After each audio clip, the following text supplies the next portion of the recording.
지금 국민의당 어느 상황까지 왔느냐 이런 보도까지 나왔어요. 이준서가 이유미한테 청년위원장을 제안하면서 쉽게 비례대표 의원이 될 수 있다. 구속영장에 따르면 그 이유미에게 이 일만 잘 해결되면 국민의당의 청년위원장이 될 수 있도록 도와주겠다. 청년위원장은 국민의당 최고위원을 겸직하게 되고 최고위원이 되면 쉽게 비례대표 국회의원이 될 수도 있다. 이런 이야기까지 했다는 거예요. 제가 얼마 전 방송에서 그런 이야기를 했습니다. 국민의당의 전략 두 개라고 말씀드렸죠. 정치 보복이라고 한다고 말을 했더니 바로 똑같은 워딩을 쓰시더군요. 추미애 대표가 검찰에게 가이드라인을 줬다는 거예요. 주고 있다는 거예요. 그래서 검찰이 지금 이준서를 구속영장 신청했다. 그 논리 만들어낼 줄 알았어. 미필적 고의라는 그 겹쳐진다는 이유 하나만은 네. 추 대표도 판사 출신이잖아요. 법률용은 똑같아요. 판사 출신이나 검사 출신이나 쓸 때는 그걸 갖고 가이드라인이라고 우기는 거는 좀 너무나간 거죠. 이준서 전 최고위원하고 이유미 씨의 동생까지 구속영장을 청구했으니 이제는 이제 국민의당이나 정치권이나 국민들 입장에서 누구나 봐도 국민의당이 사실상 조직적으로 개입했다라고 하는, 검찰은 국민의당이 조직적으로 이 사건에 개입했다라고 보고 있다는 증거가 됐잖아요. 네. 법원에서의 판단과는 완전히 다른 별개의 문제인 거죠. 그러니까 검찰이라고 하는 것이 그 임명권자가 대통령이니 그 대통령의 여당의 대표가 한 말이 가이드라인이 돼서 지금 국민의당을 핍박하고 탄압하고 있다고 몰고 가고 있는 겁니다. 얼마 전에 TV조선에서 그 이준서 씨가 그 폭행 그 건으로 불구속 입건된 그 영상을 폭로를 했잖아요. TV조선이 어떻게 입수한 건지는 모르겠지만 검찰 입장에서 봤을 때는 이제 이준서 씨를 구속하더라도 국민들이 봤을 때는 아무런 이상하지 않든 당연히 구속될 만하다. 그러니까 지금은 그 동영상이 이제 그 노출되면서 원래 그 사건하고는 상관이 없어져 버렸어요. 이준서 씨한테는. 그러니까 어떤 이유로든 구속돼도 구속될 만한 일이었다라고 받아들이게끔 됐기 때문에 사람 자체를 쓰레기 만들어 버리는 그런 프레임으로만. 그러니까 검찰 입장에서는 구속영장을 청구할 때 이제 마음 편하게 이제 더 할 수 있게 된 것 같아요. 그래서 영장이 발부되지 않을까 하는 예상을 할 수 있죠. 사전 구속영장이 청구가 되기는 했는데 이게 화요일인가 심사가 열리는데 국민의당이 긴급 지도부 대책회의를 소집했는데 여기에서 조금 좀 의미심장한 발언들이 나와요. 여기에서 무슨 발언이 나오냐면 국민의당은 이준서 전 최고위원을 상대로 검찰이 청구한 영장 내용을 들여다보고 당의 조사 결과와 비교한 것으로 알려졌다. 그러면서 그 영장 청구 내용에 당의 조사 내용과 다르지 않다라는 지금 그 이야기를 하고 있어요. 당의 조사 내용과 다르지 않다면은 이유미 단독 범행이란 말이잖아요. 그렇죠. 국민의당에서는 그렇게 이야기하고 있는데 구속영장에 그렇게 써 있으면 구속영장이 나올 리가 없잖아요. 청구될 리가 없잖아요. 이상해요. 다시 한번 정리를 합시다. 저번에 우리가 방송에서 했던 이야기처럼 어디 선까지 개입했느냐는 중요하지 않을 수 있다. 결국은 그걸 퍼뜨린 사람들의 이야기가 더 큰 죄임에도 불구하고 그래서 그렇게 말하는 사람들이 있어요. 이상하게 사건의 프레임이 이유미의 단독 범행이냐 아니냐를 몰고 가는데 그것은 전체 국민의당이 선거 때 저지른 죄에 비하면 100분의 1도 안 되는 그런 죄에 지나지 않을 수 있는데 이유미에게 당 차원에서 지시 또는 동조, 방조, 묵인 이런 것들을 했느냐 안 했느냐가 사건 프레임으로 몰고 가니 반대로 말하면 이쪽에서 이렇게 또 음모론을 제기할 수 있는 겁니다. 검찰이 국민의당을 봐주려고 한다. 이렇게 몰고 갈 수도 있다는 뜻이에요. 바라보는 관점을. 그러니까 실제로 그 당시에 거의 조작된 사실을 갖고 온갖 국민의당 관련자들이 여기저기서 종편에서 기자회견을 통해서 배포하고 SNS에 이야기하고 했던 그 모든 것들이 사실상 묻히는 효과도 분명히 있다고 보는 것이죠. 근데 지금 검찰인 그런 거라고 보면 될 것 같아요. 그거 있잖아요. 밝히면 당이 망한다. 뭐 이렇게 표현했다고 하는 것인 반대로 말하면 밝히지 말자고 압력을 넣은 사람이 이준서라고 판단하고 있는 것 같고 그런 것들에 관련한 자료를 확보한 게 아닌가 싶어요. 지금 검찰 입장에서는 섣불리 영장을 치기가 굉장히 묘한 상황이기 때문에 영장을 쳤을 때 100% 받아들일 만한 정도의 증거를 갖고 하는 게 아니겠느냐 이렇게 생각을 해보는 거죠. 그리고 만약에 이준서 전 의원이 구속된다면 정말 이 그 김성호 수석 부단장 당시 수석 부단장 김인원 부단장 그리고 이제 이런 당직자들 포함해서 그 단장이었던 이용주 의원 그리고 당 대표이자 선대위원장이었던 박지원 의원 그리고 막 정신없이 찔렀던 이원주 의원 이런 분들을 포함해서 이제 최종적으로는 안철수 후보까지 법적인 책임을 안 물을 수가 없는 거거든요. 이거를 그 검찰이 어떻게 계산하고 있는 건지 좀 정말 궁금해요. 민주당 최고위원은 뭐 지나가는 얘기입니다만 돌아가면서 하는 거죠? 예, 돌아가면서 번역별 최고위원이라고 꼭 그렇게 말씀하셨어요. 예, 돌아가면서 차례가 와서 최고위원이 되셨습니다. 자, 이준서 전 최고위원이 이제 영장이 청구됐는데요. 네. 혹시 어떤 혐의로 영장이 청구됐는지 아십니까? 짐작 정도만 하시는 건가요? 그렇죠. 어제 저녁 오늘 뭐 일부 언론 보도가 있었는데요. 네.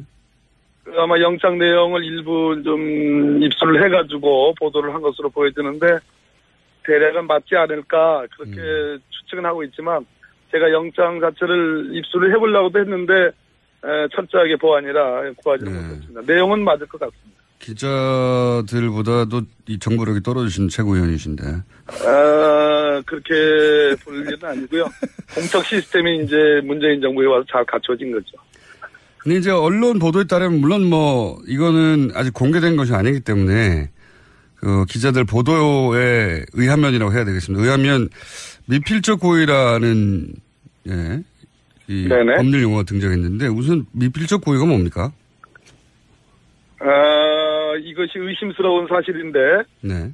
그럴 리가 없겠지 하면은 이제 과실의 부분으로 가는 거고, 네. 설사 사실이 아니어도 그냥 고 하는 거야. 질러버리는 경우, 속되게 표현해서. 용인한다고 표현하는데, 그것이 미필적 고의에 해당합니다. 그러니까 아예 모르고 했으면 과실이고, 예. 이게, 사실 아닐 수도 그런 가능성도 있긴 있지만, 근데 그래도 그냥 할 수 없다. 하는 경우. 그렇군요. 그럴 경우는 미필적 고의다. 이 미필적 고의도 이 영장에 청구되고 발부되기도 합니까? 미필적 고의로 중요 사건들을 인정한 케이스는 매우 많습니다. 아, 그렇습니까? 우리가 이제 사람의 심리, 내심의 어떤 심리 상태를 사람이 평가하는 거기 때문에, 뭐 딱 떨어지는 고의가 없는 경우라도 이렇게 여러 가지 종합을 해보면, 이건 충분히, 책임을 지울 만한 사안이다 하는 경우에, 미필적 고의 법률 적용해서 유죄가 많이 나옵니다. 그렇군요. 그 이준수 전 최고위원 같은 경우에는 처음부터 끝까지 이제 본인은 몰랐다고 부인하고 있고, 유미 씨는 처음부터 끝까지 혼자 한 게 아니라 윗선의 지시를 받았다, 이렇게 대립하는 상황 아닙니까? 네네. 그럼에도 불구하고 미필적 고의를 적용하고 영장을 청구할 수 있고 그게 또 발부되기도 한다는 말씀이신 거죠? 5월 5일 발표 전후의 상황을 다 종합을 한 걸로 보여지고요. 5월 5일 이전 상황에서도 의심할 만한 상황이 있었고 5월 5일 발표 이후에 5월 9일까지 충분히 번복할 수 있는 기회가 있는데 번복하지 않았다. 특히 5월 6일 날 이유미가 그런 제보자는 존재하지 않는다라고 확인해 준 것으로 검찰은 판단하고 있는 것으로 보여집니다. 그렇다면 종합을 해볼 때 이것은 미필적 고의가 있다. 이렇게 보는 거죠. 새로 나온 이야기가 그러니까 대선 전에 그런 제보자가 존재하지 않는다는 것을 이야기했고 그것을 이준서 씨가 이미 들었기 때문에 그럼에도 불구하고 지금까지 계속 있었고 그다음에 대선 끝날 때까지 그렇습니다. 진행된 것은 미필적 고의라고 심지어 5월 7일 날 김인원 부단장은 공명선거 부단장은 제2차 그 기자회견을 하는데요. 그때도 분명하게 인정을 했습니다. 그러니까 분명하게 그런 제보자가 존재하고 이것이 사실이다라고 다시 한번 확인을 했거든요. 그러니까 그걸 말릴 수 있었음에도 불구하고 말리지 않았기 때문에 범죄가 성립된다 이렇게 봐야 되겠죠. 그렇군요. 이유미 씨가 고 기자회견 전에 존재하지 않는다는 사실을 밝혔음에도 진행이 됐기 때문에 그렇습니다. 그 존재하지 않는다는 사실을 이준서 전 최고위원이 믿지 않았거나 전달하지 않았거나 뭐 혹은 전달했는데도 계속 갔거나 뭐 여러 상황을 상정해 볼 수 있겠네요. 계속 갔다고 보는 거죠. 그렇군요. 동생도 영장이 지금 청구됐는데 동생의 경우에는 어떤 건입니까? 이유미 남매가 함께 이 가짜 녹취 파일을 만드는데 함께 했다는 겁니다. 동생도 주도적 역할을 한 사람이므로 그렇게 파악을 하고 있는 것 같습니다. 단순히 이제 시켜서 한 게 아니라 예, 적극적으로 개입했다고 본 거군요, 검찰은. 예, 그렇습니다. 그런데 이제 이 영장 청구 관련해서 국민의당은 추미애 대표가 마침 또 미필적 고의라는 추미애 대표가 이제 판사 출신이다 보니 아마도 본인의 이 사안에 대한 판단을 그렇게 표현한 것 같은데 이게 수사 가이드라인을 제시한 것이다. 그래서 검찰총장 역할을 한 것이다고 국민의당에서는 지적하고 있습니다. 이 문제에 대해서는 어떻게 답변하시겠습니까? 참 택도 없는 소리인데요. 이 건은 지난 대선 기간 중에 벌어진 일이고 양당 간의 공방에서 벌어진 일이고 국민의당이 조작을 해서 폭로를 5월 5일 날 했고 저희들이 즉시 민주당이 즉시 고발을 했습니다. 즉 추미애 대표는 고발인의 대표자로서 이 고발 사건을 유지할 그러한 책임과 권한이 있는 사건입니다. 그런 측면에서 이것을 진실하게 규명을 하라고 하는 촉구는 응당 공당의 대표자로서 할 수 있는 일이고요. 두 번째는 국민의당 혹시 진상조사단을 만들어가지고 지금 발표하지 않았습니까? 그건 가이드라인이 아닌가요? 그럼 그거는 뭐 우리 추미애 대표를 검찰총장에 표현했다면 그럼 그건 법무부 장관입니까?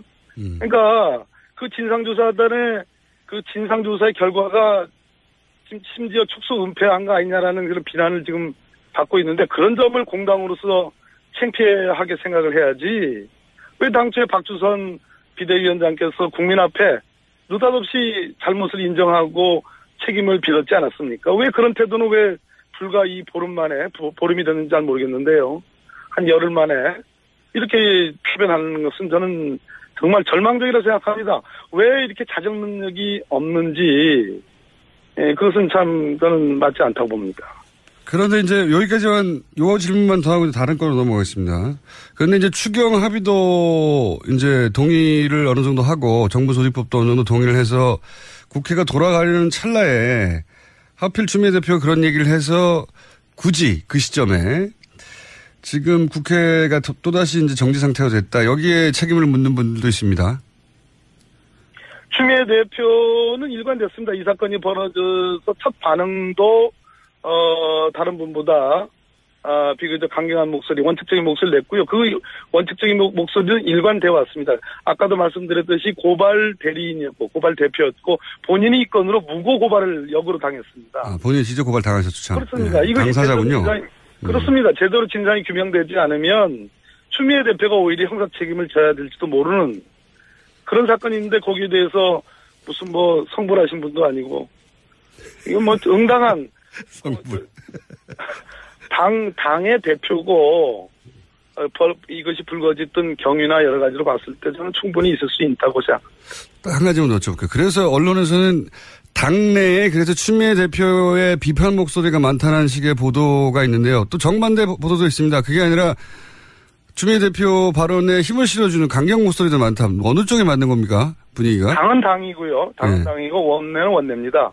가능한 한 조화를 이뤄가지고 그러나 전략적 배분이라는 게 있는 거고요. 역할의 그 어떤 배분이라는 게 있을 수 있습니다. 그 우원식 원내대표님도 이 부분에 대해서 어제 이제 어떤 개탄에 맞지 않는 그런 목소리를 냈고요. 국민의당의 어떤 대국민 책임을 강조했습니다. 그런 측면에서 저는 강경이니 온건이 이런 이분법적인 그런 도식이 문제가 아니고 중요한 것이 아니고 원칙은 원칙이고 또 원내 협상은 협상이다. 이 수사 사건이 도대체 추경하고 무슨 1g의 관계도 없는 거거든요. 1g요? 예. 최고위원이 되시더니 비유법이 굉장히 늘으셨습니다. 네. 자, 이 건은 여기까지만 하고요. 저희가 내일 국민의당 이야기를 들어보겠고요. 자, 지금 국정원 개혁발전위원회 산하 적폐청산 TF가 이제 시작됐지 않습니까? 네네. 이 TF에서는 어떤 건들을 다룹니까? 적폐청산 TF 말 그대로 국정원이 과거에 정치 개입, 국내 정치 개입을 통해서 많은 부작용과 국민의 지탄을 받았던 심지어 대선에 영향까지 미쳤던 그러한 사건들에 대해서 이걸 다시 되짚음으로써 국정원이 본래의 국가안보 정보기관으로서의 본래 모습을 찾고자 하는 그러한 노력의 일환으로 봐주셨으면 좋겠습니다. 이제 목적은 알겠는데, 구체적인 사건, 뭐 민간인 사찰, 국정원 댓글 사건, 뭐, 북방 한계선 대화록 공개 사건, 국정원이 관여했거나 주도했거나 연루됐다고 보여지는 사건들을 쭉 정하셨지 않습니까? 네, 그렇게 많은 보도가 있었고, 사실로 보여집니다. 그 사건 중에 혹시 꼭 들어갔어야 되는데, 못 들어갔다 싶은 사건이 있으십니까? 개인적으로? 김원준 공장장님, 지금도 충분히 많은 내용들이 지금 적폐청산 TF에 감찰 대상으로 올라가 있거든요. 네, 이것만 제대로 하더라도, 예. 네, 대체로 충분히 과거 이명박 박근혜 정부에 있었던 왜곡되고 굴절된 국정원을 바로잡는데 필요한 그런 항목들은 다 망라되어 있는 것으로 평가하고 있습니다. 요 TF에 관심이 많은데 좀 진행이 되면 저희 스튜디오에 모셔서 좀 자세한 얘기 나눠보기로 하고요. 오늘도 여쭤볼 게 많습니다. 근데 곧 회의 들어가셨는데가지고 짧게 몇 가지만 더 여쭤보겠습니다. 이 문무일 검찰총장 후보자가 이제 내정이 되니까 고검장들이 사의를 표명했지 않습니까? 근데 뭐 한 언론은 경험 있는 검찰들이 너무 빠른 속도로 관두고 있다 이런 우려도 하던데요. 검찰이 조직 문화거든요. 누가 강요한 것도 아니고 그러한 규정이 있는 것도 아닙니다. 예. 동기나 아니면 윗기수 선배들이 사표 내는 관행은요. 예. 그건 검찰의 조직 문화인데 저는 개인적으로는 바람직한 조직 문화라고 보고 있지 않습니다. 그래요. 예. 네. 그러니까 뭐 동기가 자리 올라갔다고 해서 혹은 뭐 후배가 진급이 빨라졌다고 해서 다 관둘 필요가 없는데. 예, 그건 군사문화 일종이죠. 예. 그래서 이 사의 표명이 바람직하지는 않지만 이게 무슨 정권 차원에서 압박을 가한 게 아니다. 이런 말씀이시죠? 아니, 물론입니다. 당연한 말씀. 원래 항상 그래왔다, 검찰은. 알겠습니다. 법무부 장관 후보자에 대해서는 어떻게 평가하십니까? 박상기 교수님인데요. 평생을 형사법 학자로서 살아오신 분이고 외도 없이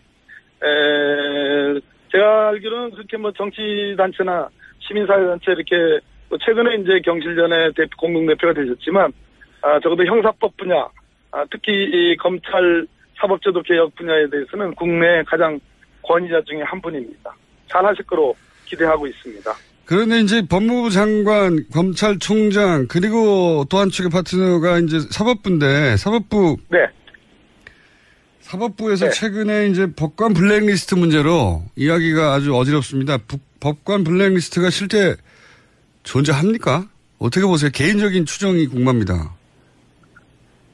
많은 이번에 전국 법관 회의를 주도했던 많은 판사들, 평판사들의 목소리 중에는 그런 유사한 리스트가 있다라는 공감대가 꽤 있고요. 예. 그 부분에 대한 진상규명을 양승태 대법원장에게 강력하게 요구하고 있는 상황이고, 그 주장은 뭐 전혀 근거가 없는 얘기는 아니다라고 저는 생각하고 있습니다.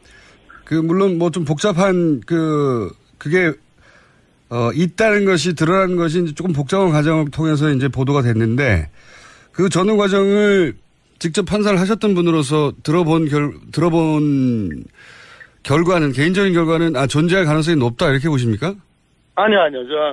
우리 판사님들의 그러한 공감대가 있고 그런 주장을 하는데 나름 전혀 근거 없는 얘기는 아니다. 이렇게 표현을 하고 싶습니다. 거기까지만. 존재할 가능성이 높다까지는 위험한 표현입니다. 밝혀져야 될 사안입니다. 근거가 없는 것은 아니다 정도까지만.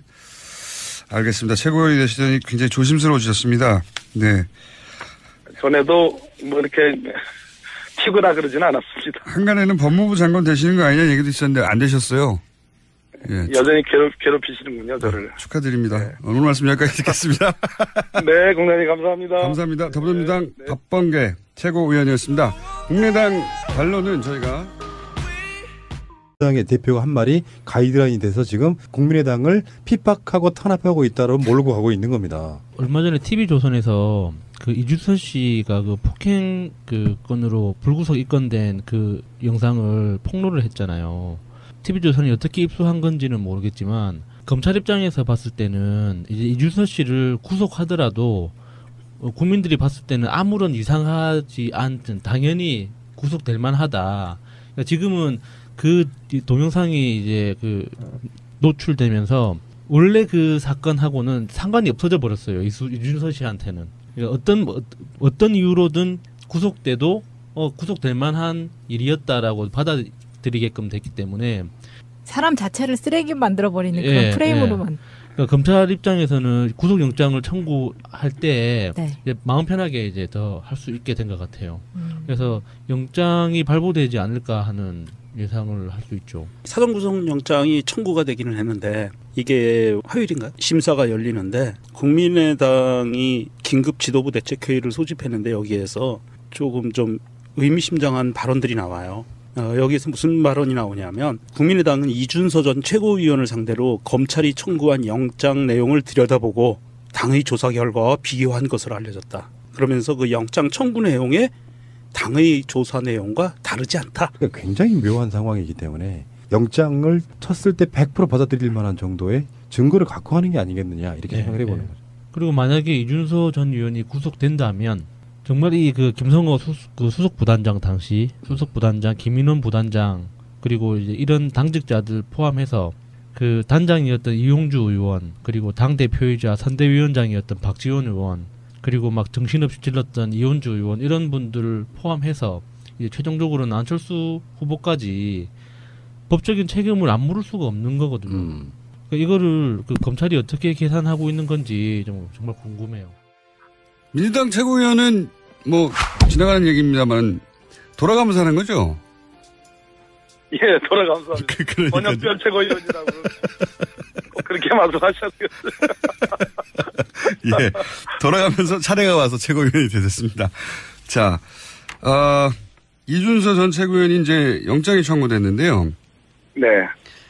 혹시 어떤 혐의로 영장이 청구됐는지 아십니까? 짐작 정도만 하시는 건가요? 그렇죠. 어제 저녁 오늘 뭐 일부 언론 보도가 있었는데요. 네.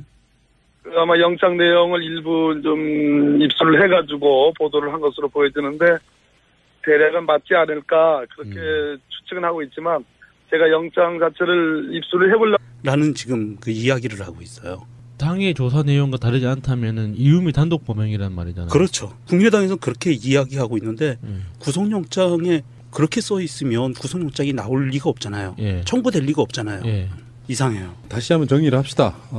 저번에 우리가 방송에서 했던 이야기처럼 어디 선까지 개입했느냐는 중요하지 않을 수 있다. 결국엔 그걸 퍼뜨린 사람들의 이야기가 더 큰 죄임에도 불구하고 그래서 그렇게 말하는 사람들이 있어요.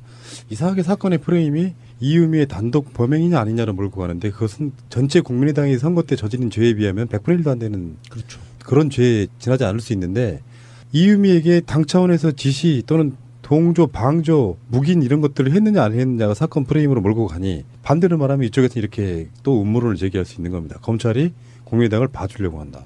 이렇게 몰고 갈 수도 있다는 뜻이에요. 바라보는 관점을. 그러니까 실제로 그 당시에 거의 조작된 사실을 갖고 온갖 국민의당 관련자들이 여기저기서 정표원에서 기자회견을 통해서 배포하고 SNS에 이야기하고 했던 그 모든 것들이 사실상 묻히는 효과도 분명히 있다고 보는 것이죠.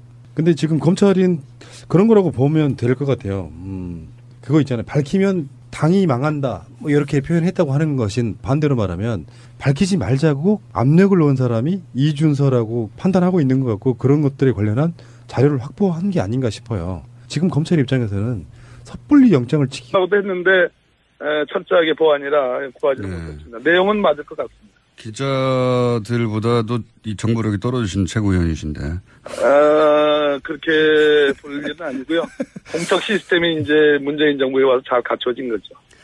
근데 이제 언론 보도에 따르면 물론 뭐 이거는 아직 공개된 것이 아니기 때문에 그 기자들 보도에 의하면이라고 해야 되겠습니다. 의하면 미필적 고의라는 이 법률 용어가 등장했는데 우선 미필적 고의가 뭡니까? 이것이 의심스러운 사실인데, 네. 그럴 리가 없겠지 하면은 이제 과실의 부분으로 가는 거고, 네. 설사 사실이 아니어도 그냥 하는 거야. 질러버리는 경우, 속되게 표현해서. 용인한다고 표현하는데, 그것이 미필적 고의에 해당합니다.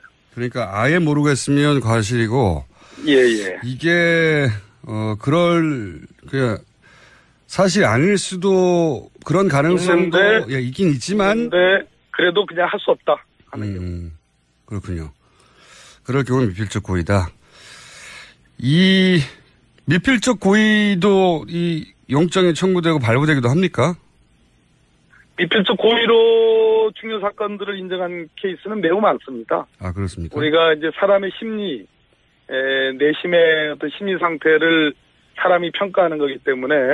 지금 국민의당 어느 상황까지 왔느냐 이런 보도까지 나왔어요. 이준서가 이유미한테 청년위원장을 제안하면서 쉽게 비례대표 의원이 될 수 있다. 구속영장에 따르면 그 이유미에게 이 일만 잘 해결되면 국민의당의 청년위원장이 될 수 있도록 도와주겠다. 청년위원장은 국민의당 최고위원을 겸직하게 되고 최고위원이 되면 쉽게 비례대표 국회의원이 될 수도 있다. 이런 이야기까지 했다는 거예요. 제가 얼마 전 방송에서 그런 이야기를 했습니다. 국민의당의 전략 두 개라고 말씀드렸죠. 정치 보복이라고 한다고 말을 했더니 바로 똑같은 워딩을 쓰시더군요. 추미애 대표가 검찰에게 가이드라인을 줬다는 거예요. 주고 있다는 거예요. 그래서 검찰이 지금 이준서를 구속영장 신청했다. 그 논리 만들어낼 줄 알았어. 미필적 고의라는 그 겹쳐진다는 이유 하나만은 네. 추 대표도 판사 출신이잖아요. 법률용은 똑같아요. 판사 출신이나 검사 출신이나 쓸 때는 그걸 갖고 가이드라인이라고 우기는 거는 좀 너무나간 거죠. 이준서 전 최고위원하고 이유미 씨의 동생까지 구속영장을 청구했으니 이제는 이제 국민의당이나 정치권이나 국민들 입장에서 누구나 봐도 국민의당이 사실상 조직적으로 개입했다라고 하는, 검찰은 국민의당이 조직적으로 이 사건에 개입했다라고 보고 있다는 증거가 됐잖아요. 예. 법원에서의 판단과는 완전히 다른 별개의 문제인 거죠. 그러니까 검찰이라고 하는 것이 그 임명권자가 대통령이니 그 대통령의